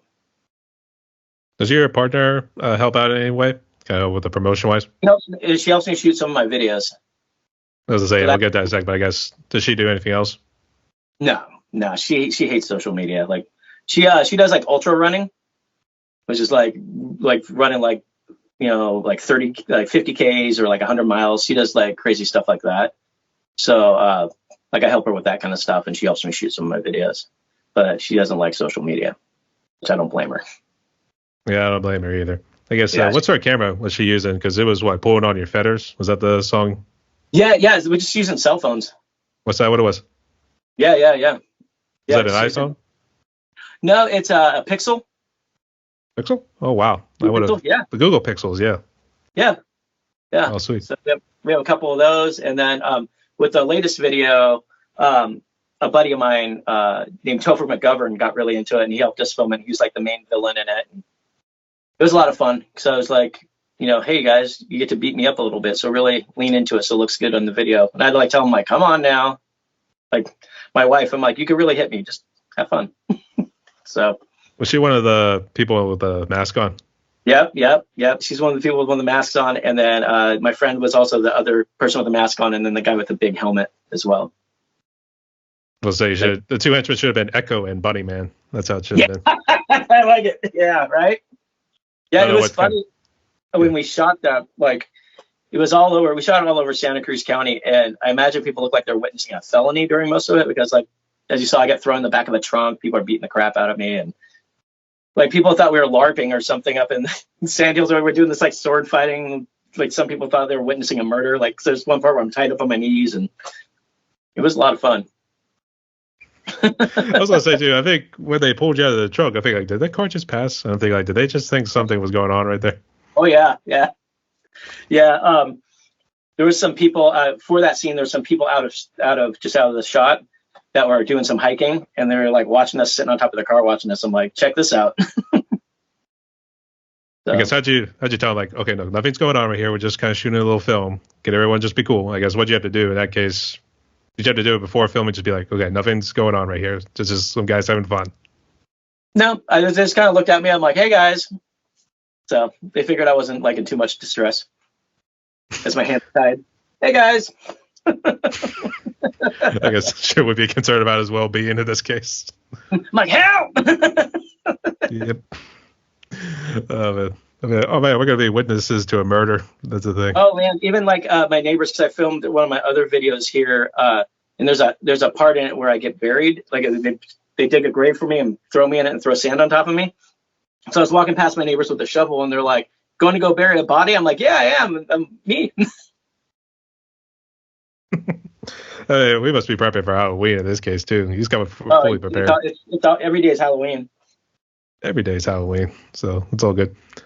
Actually, what was the music video meant to be about too? Is it kind of meant to be like facing your sort of demons or something, or what was the message? That it was just trying to be fun. The video is fun. The song itself is basically about people who, under the guise of helping you out and stuff, are trying to hold you down. So basically, someone like it wasn't a mother, but like someone who's trying to be nurturing, like a mother bird, putting you under their wings, but they're really trying to suffocate you. So once you figure that out, you slowly start pulling at their feathers to get back at them. I guess who was the guy with the helmet on? I guess what sort of helmet was that at first? Because it was pretty cool actually. He got off Temu. It's just something cool we found that we could put like the band name and the song name across. But yeah, basically I think like that character, I have a feeling he's going to show up in my other videos messing with me. So he's going to be, I think, the ongoing big bad in my universe, I think. I think the next one you got to do like an Empire Strikes Back sort of moment too, where he got some of your hand. Something, yeah. I want to make videos that are fun, engaging, a little ridiculous that people like. They won't necessarily be exactly what the lyrics are about, and also like more so, I think the magic of music is people hear something like this is about this, and you're like, okay, but like if you connect with that and it really gives you power, then in some songs I don't want to explain it too much. Like whatever you think it is, that's what it's about. I think a very hilarious one would be, do you know the band Bowling for Soup? Yep. As they do like a 1985 sort of style music video. So yeah, there's a lot of crazy stuff I want to do. I had the video before this one. There's like an abandoned bunker on the side of a cliff near San Francisco that like I went and climbed on. There's like an abandoned hospital I went and visited. So like I try to find like weird sites as well, like urban exploration sites to go check out and put in the videos too, to see if any, kind of like Easter eggs, see if any local people or anyone goes like, oh, I know what that is. I'm going to say it almost sounds like you're trying to explore Alcatraz next. So yeah, it's like there'd be too many people there. And also with that, I'd probably have to get a permit to shoot on there. So I like places more I could kind of just like sneak on and get out. Yep. We come, we shoot, and then we leave. So yeah. Yeah, I mean, misdemeanors don't really matter, right? For trespassing. Hopefully, there's hope on. So, all right. Well, best of luck on your journey, mate. Good job with the video too. So pass it on to the wife. I appreciate it. Thank you very much. No worries.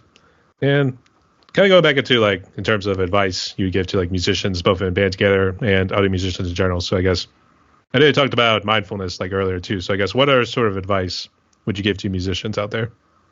I would say never give up. There's always times of self-doubt, but I feel that really with anyone who's like a creative person, you have something inside of you to get out, and it's a part of you. So you should get it out into the physical world so people can witness it. I think you should bring your greatness out into reality. And I would say, like I said, don't give up, fight through the doubt, believe in yourself, and try to connect with other people. Like I said, in these Facebook groups, like before I connected with these groups, I'm like, I hate Facebook. It's a waste of time. It sucks. And then I started meeting up with some of these groups. I'm like, oh, this is a very useful tool. And I've met some very like really cool down to earth people that really just want to support each other. So I'd say, go onto like Facebook communities, destroy your ego. Don't have an ego. This is about art and creativity. So I'd say create just unabashedly and just go forward. Don't ever give up. Yeah, absolutely too. I would say I don't know where it's at right now. I think last time it was like 7.4 thousand people in the Vandigator group too, and it just keeps on growing. It's killer. Yep. I guess, have you interviewed yet with Christina from Vox and Sticks? Not yet. Not yet. She'll put you on the list eventually. So yeah. What's that? I think she'll have you on the list. Or actually, Oh. I think you have to go on their website and then put your name in there, because I guess that's how they do it now. Oh, I'll have to go on there. Yeah, their stuff is great. Like, yeah, absolutely do. They're doing some great work out there. So keep up the good work, y'all. So, all right. Yeah. So, Jeremy, we briefed through the questions here pretty good. So I guess let's go ahead and jump to the phone ones right here, and I guess we'll see what happens along the way. So, ready? Perfect. All right. So let's start with the first one right there. I guess, what would you consider is your favorite food? So I'd say it's a mix up between like sushi, and Indian and Ethiopian cuisines. I really enjoy. Ever since I was a little kid, I've ate cucumbers and vinegar with salt and pepper, so I could eat that every day of my life and be a happy person. And oddly, like lemons with salt. I love eating that. I love bitter things. I don't know. I'd say those are like my favorite foods. I would say I always used to do the cucumbers after you peel the edge off. I don't know why. In some cases, for like the salads, they'll leave like the outer end on for the cucumber. Do you do that too, or do you always want to shave it off? No, I take it off. I take the outside off. Actually, what I used to do after you shaved off the outside was like you always dipped it in that Hidden Valley Ranch and just always wolf them down afterwards too. So. Well, I'm scared of ranch. I'm not into it. So you're a ranch person, huh? We can't be friends. No. Oh, what are you, a blue cheese guy? No. No. You're not much of a sauce guy outside of vinegar. No, not really. Okay. Actually, are you more like strictly vegan, or do you tend to be like an omnivore? I'm an omnivore. Omnivore. Okay, good. Yeah. Actually, yeah. Like I like barbecue sauce, like ketchup and stuff like that. But like ranch, like mayonnaise, like pretty much just like ketchup and mustard. So I like kind of boring. Yeah, that sort of stuff. No, you're all good. You're all good. And actually, what's an Ethiopian cuisine actually? Because I've heard about Indian too, but Ethiopian's like the first time I heard about it. Oh, it's like similar to Indian. I mean, it tastes differently, but the presentation's the same. Except, like with Indian food, you'll have like kind of like a flatbread called naan. With Ethiopian food, you have like something that's similar like that. But they also have like a spongy kind of bread. I don't know what the hell it's called, but it's pretty amazing. But besides that, I couldn't really explain how it tastes differently. If you get an opportunity to have it, it's really good. There's a place in San Jose, California, that I had it. And it was really fascinating. They had the art, Ethiopian art, all along the border of the top of the building, and it was like little panels, like cartoon, like you see cartoon cells or whatever they are. And every scene had one person with one long finger. And the people that own the restaurant said, so with these photos, the person with the long finger is the person talking in each scene. It's the story of like their royalty and how the royalty went, and it was amazing. It was like Ethiopian people making Ethiopian food. The people were so kind and beautiful, and the food was amazing. It was a great experience. It is nice, even though I don't know how Addis Ababa is the capital city in Ethiopia there. So I don't know about going out to Africa, to be honest. So no, it doesn't seem like the safest place. No, I don't think so.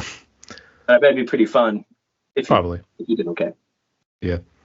So it's actually good. Actually, I say outside of Mediterranean because I don't know if Mediterranean covers also like northern Africa, for instance. Yeah. So I would say it's good to actually finally get a representation of Africa too. So it's all good. Yeah. Man. Yeah. What are some of your favorites? Oh, I'm probably more carnivore than I am probably omnivore. But I mean, if you throw me some broccoli with some like pork chops, for instance, I mean, I'll eat it. Yeah. So I'd say maybe more slightly carnivore, but I do have an omnivore side. So what's your favorite cut of meat? I'll go, I'm guilty of it, but I go more for the burgers, if anything, too. Mm-hmm. Give me a nice burger that's in the medium to maybe mid-well at times, depending on my mood. So nice. Not too much juice. I like a little bit of juice. So a good burger is something else.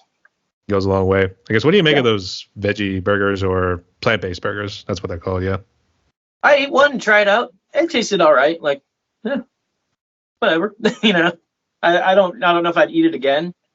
But like I also don't eat a lot of burgers. Like I eat like a lot of chicken and fish. So it was all right. Like I had one on a barbecue. Tasted foodish. I mean, the way you kind of put it at first, it was like didn't taste as different, but then it's like, no, I don't think I'd ever try it again. So I mean, that's kind of the way I took it there. Yeah.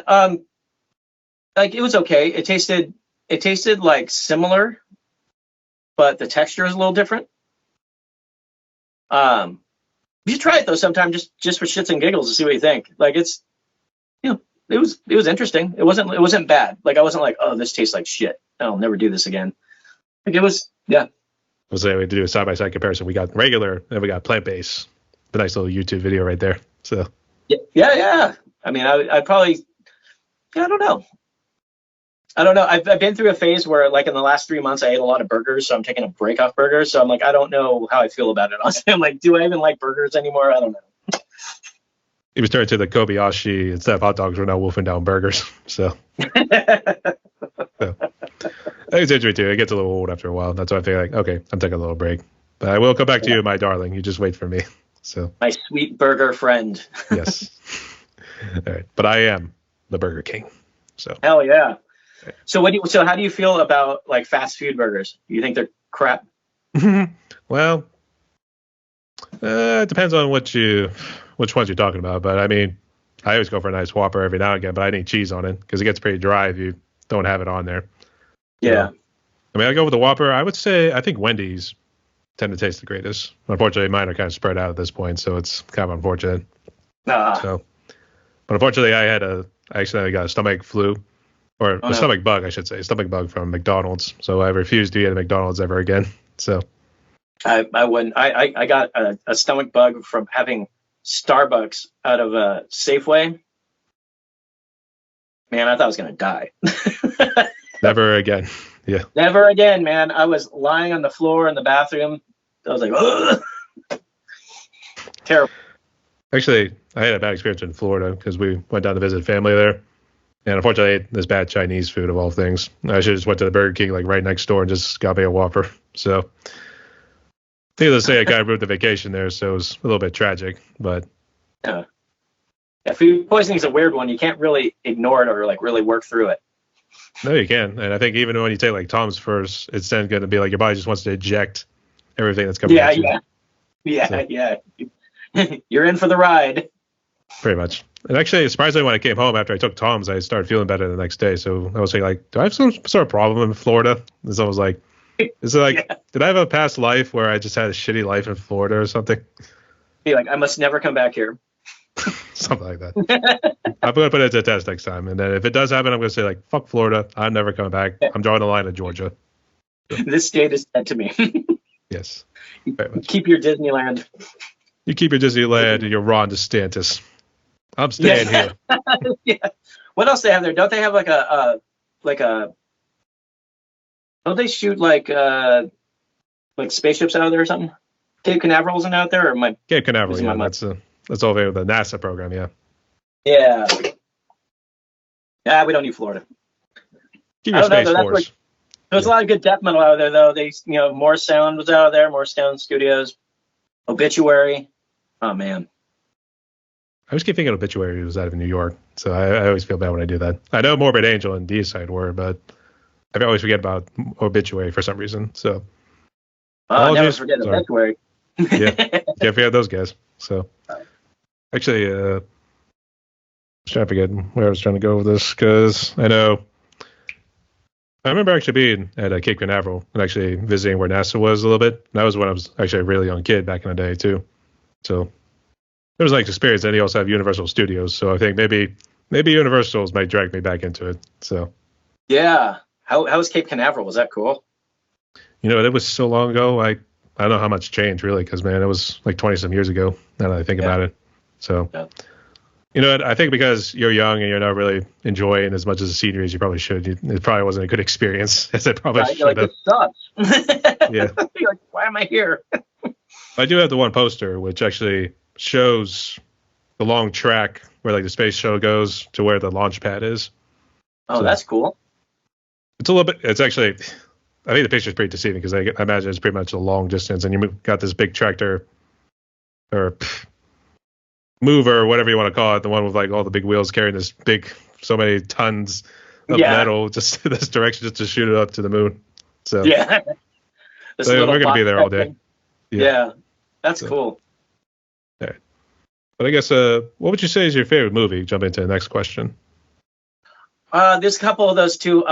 There's a movie called The Double Life of Veronique by this guy named Krzysztof Kieślowski. It's it's hard to explain, but it's kind of about different lives people have and how that kind of manifests in the world. I also really love this movie by Werner Herzog called Even Dwarfs Start Out Small. I don't know if you're familiar with Herzog, and a lot of people are, but he's a cool filmmaker. He makes very like bizarre films.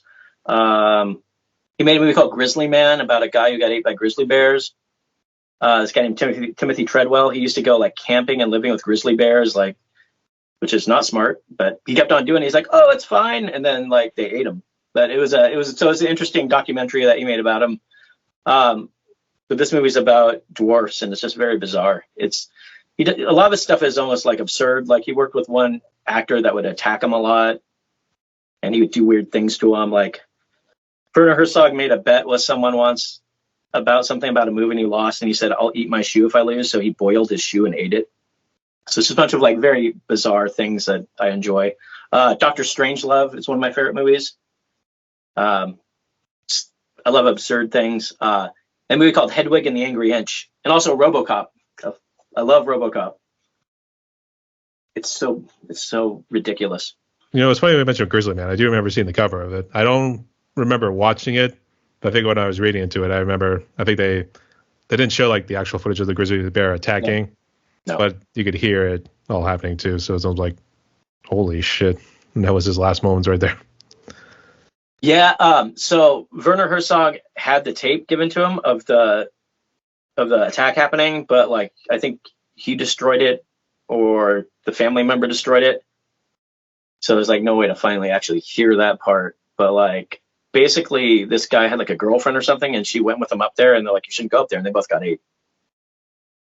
Well, you caught him too when it's like getting ready for a hibernation season too. So I mean, yeah, like what are you doing? You're like, hi, I'm food. Come eat me. Like I don't understand, but make a treat right here. Yeah. Super rare. Like, like I love nature, but I don't want to get ate by a bear. Like, what are you doing? But hey, we all make our choices in life. We have common sense. We just choose to ignore it. So yeah. Sometimes it's not as common as we'd like to think. True. Yeah. Yeah. How about you? What are some of your favorites? I've been kind of boring the last couple of years, to be honest, because I really have not done a whole lot of movies. But I used to really like watching more of the mafia style movies. So I got into like Scorsese, and I also really liked Quentin Tarantino. It was like more so Reservoir Dogs and Pulp Fiction. I should watch some of his other stuff because I remember seeing like bits and pieces of Kill Bill. And yeah. I met him at a bar in Santa Cruz. What was it? I met Quentin Tarantino at a bar in Santa Cruz. Shit. Called the Asti. He was just down there. He was a real prick. He had a huge head too. His head is massive. It's big. Kind of like, from Dusk Till Dawn. Have you seen that one? He turns into like a vampire and his head gets big. It kind of looks like that. It sounds familiar. I might have seen it, but it's not coming to mind at the moment too. But what was wrong? I guess was he a little drunk or something, or? Yeah. He was just kind of a prick. Like people, like me and some other guys went up to him and like tried to talk to him, and he blew us off. But if you're like a hot chick, he'd be like, "Oh, hey." So he was just kind of he's a cool guy. Yeah. Cool. I would hope he'd be cool. I mean, it'd be kind of a shame just to try to walk up there and be like, "Oh, Quentin, I loved your movies, for instance. I love Pulp Fiction." He was like, mm-hmm. And I was like, not. And I said, well, not all your movies are that good, though. And then that's when he went off on you. No, he was a prick before, so I figured I might as well seal the deal, Yep, and here it comes. So, woo! Why not? Fisticuffs. Let's see what you got right there. So, yeah. But yeah, I got into more of those movies and did Cloverfield for a little while. Kind of went back into a little Disney skit for a little bit because I missed it after a while. So, yep. I don't know. I'm pretty boring when it comes to movies. So, I'm sorry. Content. I don't know how that people keep on top of it. Not so much the newer stuff, more so the 90s. So, okay, yeah. That's when the real stuff is. The real stuff, the traumatizing stuff, we should say, yeah. Yeah. Which I still love watching Aladdin or even thinking about it, too. There was a lot more action in that one, so. Yeah. So, yeah, and I guess, first off, in terms of drinks, in terms of alcohol and non-alcohol, first off, do you drink any alcohol? No, I quit drinking about like 4 years ago. Like I said, I was just like, what will happen? I was like, oh, I feel better. So yeah, for personally, like it helped my mental health. Like it helped me because I have like issues with depression and stuff like that and anxiety. So like a lot of that stuff cleared up when I stopped drinking. Like I would drink alcohol to make myself go out in public to be around people, and I'm like, why the hell am I doing this? So so I just stopped. So I don't really feel a benefit of that. But besides that, like chai, I'm drinking chai right now. I love chai, coffee, grapefruit juice, and watermelon juice are my favorite drinks. Those four. Water. That's so boring. You gotta have water. You gotta stay alive. So yeah, you gotta be a hydro homie. Yep. Well, first off, congratulations for being sober too. So. Oh, thank you. Yeah. I mean, like, it's unfortunate. The thing about it is, like, I have a lot of friends that still drink, and some people would get kind of like weird about it, like, oh, you don't want to hang out. I'm like, I don't do whatever you want to do. I don't care. Like, I do things for like my personal choice is to not drink. I don't give a shit what anyone else does, as long as they're, not super depressed and want to kill themselves or whatever, Yeah, let's not go that far, to be honest. But if you're staying at the tubes, don't be like, I told you so. No. That. The black coffee sort of joke, yeah. The black coffee sort of joke. So yeah. Yeah. What are your favorite drinks? Like, I used to really love whiskey. I used to collect absinthe. Did you? Like when my wife and I first got together, we were both illegally importing absinthe into the country from the same distributor. It's legal now, but so like we knew we were meant for each other. So like I really enjoyed the ritual and everything around absinthe. And when I had writer's block, I'd kind of use it as I read, I don't know, like Poe drank it or something. I don't know, I romanticized it. I was like, ooh, someone else used it, so I'll use it. But yeah. To answer your question, I love Angry Orchards, actually. So I tend to like a little bit of apple ciders. I mean, I'll drink usually more of Tap, maybe Miller Lite, and a Stella Artois. And I tend to I like sweet drinks, to be honest, too. When it comes like more of the hard liquors or the ones that have a lot of mixing in it. So like a Long Island iced tea, for instance. So I think that too. But hey, I mean, I've always done a little one or two at times. So I mean, I've always been happy. I'm a happy drunk. Hey, why not? I used to enjoy a stout called Old Rasputin. It's really thick. I don't know if you like stouts. I don't think I ever had one, to be honest, too. I had to say I'm kind of boring into that too, but I'm just looking for sweetness, to be honest. So yeah. Nice. I don't think I've ever tried absinthe. I guess what is it like? So mainly they taste somewhat like herbal, like black licorice a little bit. It has anise in it, and it also has wormwood in it, which is kind of like the psychoactive ingredient that they used to call what they call it absinthism, which they think people used to go mad and stuff. But that was really actually kind of propaganda from the wine industries. So when absinthe started taking off in like France and stuff like that, it was getting more popular. So like 5 to 7, I think they called it the green hour or whatever, and people would go drink absinthe, and it was cheaper because you put a shot in the glass and then you dilute it with water and put the sugar and all that stuff. So the wine industry was taking a hit. So they started putting out propaganda saying that drinking absinthe will make you nuts. But the fact is, people are just drinking too much. They're drinking like bottles of wine, and they're getting like, cirrhosis and hepatic encephalopathy, and getting, just getting wet brains and stuff. But they're blaming it all on absinthe. And hey, it worked. So there you go. It worked. You got prohibited, and then we got Jeremy here doing like a prohibition sort of gangster style. So I don't drink, but legalize it all. Yeah. Yeah. Like you should be able to do what the fuck you want. There's that too. Actually, I was going to say, I remember a song, Absinthe with Faust from A Cradle of Filth. Oh, yeah. So, yeah. Actually, that was the first song I heard from Cradle of Filth that kind of got me into the music. I would say I'm not really crazy about Cradle of Filth, but I at least like know some of the music. So they're fun. Yeah, I like their earlier stuff when they were really like super pissed off, like the first couple albums. But like, yeah, I mean, they have their thing,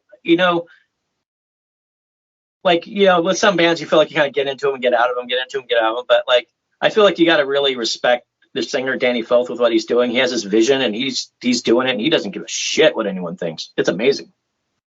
That's true. Yeah, you got to respect him for it too. Actually, he was on MTV the one time. You remember watching Viva La Bam and the Jackass way back in the day? Yeah. I hope that guy fixes himself. He looks like he's in a bad spot. Oh, you're telling me. It looks like he's kind of turned into Don Vito at this point. Yeah. So. He's going to die. One way or the other, yeah. So. Too bad. But to get back onto it, he was on for one episode in Viva La Bam. So I forget what he was Was doing. he all dressed up too? Was he dressed up like? Not on stage. He actually, how to explain it? Off the stage, he was kind of dressed in like normal clothes, for instance, had the hat and, no makeup or anything like that. He was just kind of normal human out in Nice. out in the field, we should say. Then when they got him on stage and they started doing this, I guess, a little live performance, then he dressed up and everything too. Nice. He got it to the Danny Filth on stage. The Danny Filth, yeah.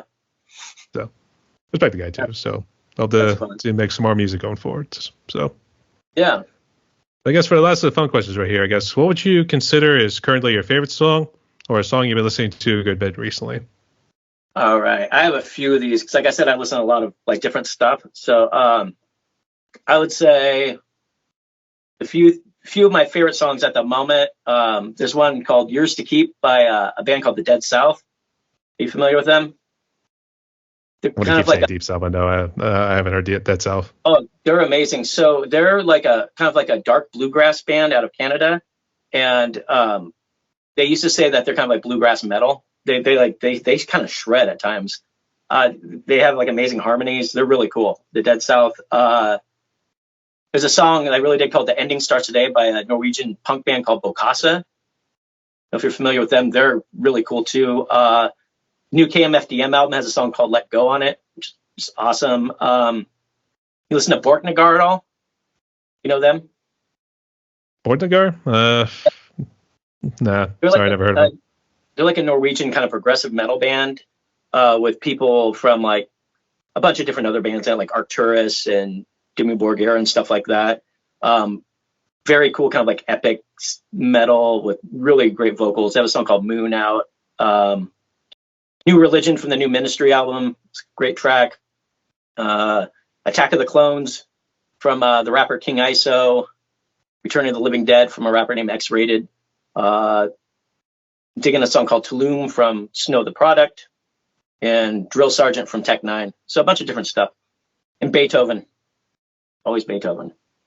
Actually, I remember doing Ode to Joy from Beethoven a couple times way back in the day when I used to do cello.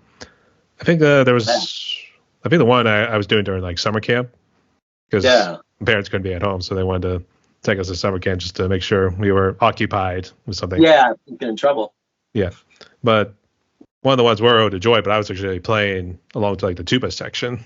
So whatever, I guess how to explain it. I guess it was kind of a similar like note pattern, for instance. So you're like playing a lot more on the lower strings, for instance, like G and C. So it was a lot of that too. So. Still enjoyable, but it was something new because I think the previous one was at least more your standard Ode to Joy. So okay, so you got to do a little variation. That's cool. Yep, that's for sure. But have you heard Paganini? Paganini? Yeah, do you know him? I have not. No. He's a fun violin player. Where there's a story that he sold his soul to the devil to play so fast. Nikolai Paganini. I was gonna say this sounds more like Devil Went Down to Georgia. Like I think they ripped him off. Yeah, he ripped him off. He did something. I mean, he must have done something to kind of shred like the devil. So that's right. Got the best music, I guess. Apparently, he was blessed by the Lord. We'll say that too. So. But it's all cool. In fact, you learn about some new music every day too. In your case, it's almost like the opposite's really attracted in this case, and it forms a beautiful scar. So right. How about you? What are you listening to? What are your like top tracks right now? Outside of like maybe because I do drum covers, so I've kind of fallen into like a little bit of a Slayer stage at this moment. So I'm looking at the Hello Waits album because I've already done Hello Waits and I've done At Dawn They Sleep. So I'm thinking, you know what? Let's do two more, then let's wrap it up in Halloween. So I think now I'm looking at Kill Again and Hardening the Arteries and see where that goes. Very nice. So, are you a pure Lombardo guy? Are you a pure Boss? Do you like Boss Staff and Lombardo, or do you just, as far as Slayer? I mean, I respect both. I mean, good. I would say the one who really kind of propelled it was Lombardo, but I have much respect for Boss Staff. So, yeah, I remember seeing Slayer on the Divine Intervention tour, and that was the first time I saw Paul Bostaph play, and I was like, whoa. Yeah, he can play. No. Yeah. Lots of fun. Was that with Gary Holt too, or was Jeff Hanneman still alive? He was still alive. Yeah. Oh, that would I have been something. know. I know. They're playing Seasons in the Abyss from beginning to the end. Really? They did the whole album? I would have thought they were doing maybe a mix of like all their albums. Yeah, they did that, and they played some other songs, but it was like, so nice. But they must have been the headliner, because there's no way they would be able to do Season of Abyss and like all those other ones. Yeah, they're headlining. Always got to close with Angel of Death. Did they close with Angel of Death? I don't remember. I'm sure they did. Yeah, I mean, they always do. It was years ago. I would say I thought that was more their opener, to be honest, because I thought that was like a good way to kick it off too. And be like, here's our controversial song. We got supporting Nazis. Yeah. Oh yeah. Angel. Yeah, that song Angel of Death has one of the best like rhythm guitar tracks ever in it. Just it's just so good. Just and that dry Rick Rubin production, it's so good. Yeah, actually, it was Rick Rubin. He was out of the California region, right? He was down in close to San Diego, San Francisco. Yeah. I think he's down in L.A. Yeah. Is he still chilling there, or does he move to somewhere else? I'm not sure. Well, he's produced a lot of cool people though, like Slayer, Run DMC, like the Chili Peppers, all that stuff. It's always funny seeing videos of him doing his thing, just like laying around. You guys do this. You know, they still made some killer music. He brought some killer bands to the light too. So absolutely. So yeah, here's to the future, man. Let's see what happens. Absolutely. All right. So Jeremy, we're down to the last question of my podcast right here, and I guess did you have any questions for me or any final words you want to say before we jump into it? I just wanted to say thank you very much for this opportunity. I appreciate the time and look forward to connecting sometime in the future. We'll see what happens. To be determined. But for now, let's jump into this question right here. So you might have harped on it a little bit too, but I always like to ask this one. But given what COVID has done, obviously it seems like you've been blessed in a way too. You weren't on the front lines, thankfully, because I don't think you want to experience anything like that again. But obviously it seemed like in your life you had your ups and downs, and it seems like you're now progressing in the right direction too. But for those musicians who are perhaps stuck at rock bottom or perhaps are impacted by COVID or anything else in their lives, what sort of message of hope could you give to musicians and people out there as we try to move forward in the post-COVID world? I would say just take every day as a new step. Like if you feel like that whatever you're creating, like if you feel like you have a certain day where you're like, I'm a failure and I can't do it, give yourself some grace, give yourself some time, reassess the next day, and just keep on going. Because if you have that bug inside of you, that feeling that you need to get something out of you and share it with the world and make the world better or do whatever, you got to get your message out there. You have to do it. It's one of the greatest things you could do, because one day you're going to be dead. So you got to get it out. You got to get yourself going and be honest with yourself and ask for help. Also, like say COVID's helped people, like, hit people differently.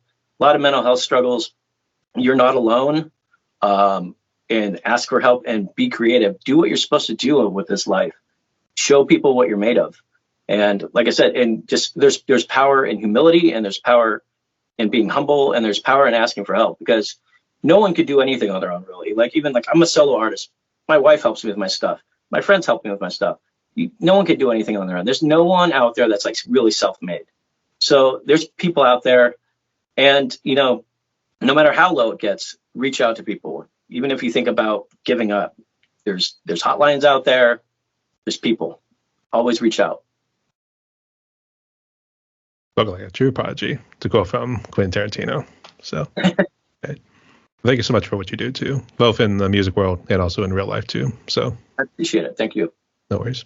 So Jeremy, we reached the end of my podcast right here. Boy, oh boy, we're just about 20 minutes short of like 2 hours already, but woo!